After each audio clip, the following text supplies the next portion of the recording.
നമ്മളിപ്പോൾ പഠിച്ചത് 10 ബിസിനസ് അസറ്റ്സുകളെ കുറിച്ചിട്ടാണ്. നമ്മുടെ സ്ഥാപനം മറ്റൊരു സ്ഥാപനം അല്ലെങ്കിൽ മറ്റ് മാർക്കറ്റ് വിലയിരുത്തുന്നത് നമ്മളുടെ ലാഭമല്ല നോക്കുന്നത്, നമ്മുടെ പ്രൊഡക്റ്റിൻ്റെ ലാഭമോ അല്ലെങ്കിൽ അതിനെത്ര എന്താണെന്ന് നോക്കുന്നതിന് പകരം നമ്മുടെ ബിസിനസ് അസറ്റ്സുകളുടെ ഏത് പൊസിഷൻ നിൽക്കുന്നു, സ്ട്രോങ് ആണോ, വീക്കാണോ, അതല്ലെങ്കിൽ എക്സലൻ്റ് ആണോ, വേൾഡ് ക്ലാസ് ആണോ എന്നാണ് നോക്കുന്നത്. ആ 10 അസറ്റ്സുകളാണ് നമ്മൾ പഠിച്ചത്.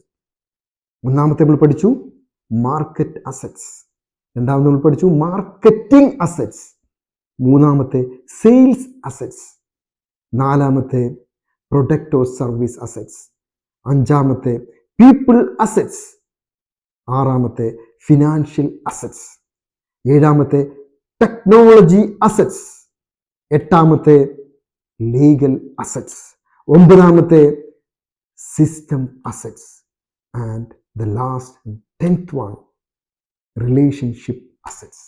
ഈ 10 അസറ്റ്സുകൾ നിങ്ങളുടെ കമ്പനിയിൽ സ്ട്രോങ് ആണെങ്കിൽ, വേൾഡ് ക്ലാസ് ആണെങ്കിൽ, ആ സ്ഥാപനം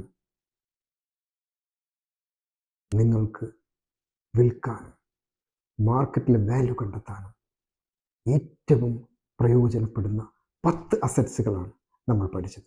അപ്പോൾ ഇതിൽ ഏതിലൊക്കെയാണോ വീക്കായിട്ടുള്ളത് അത് നിങ്ങൾ വർക്ക് ചെയ്തിട്ട് സ്ട്രോങ്ങിലേക്കോ വേൾഡ് ക്ലാസ്സിലേക്കോ കൊണ്ടുവരണം. അതായിരിക്കണം ഒരു ബിസിനസ്സുകാരൻ്റെ ഏറ്റവും ഇമ്പോർട്ടൻ്റ് ആയിട്ടുള്ള ഒരു കാര്യം. Thank you very much.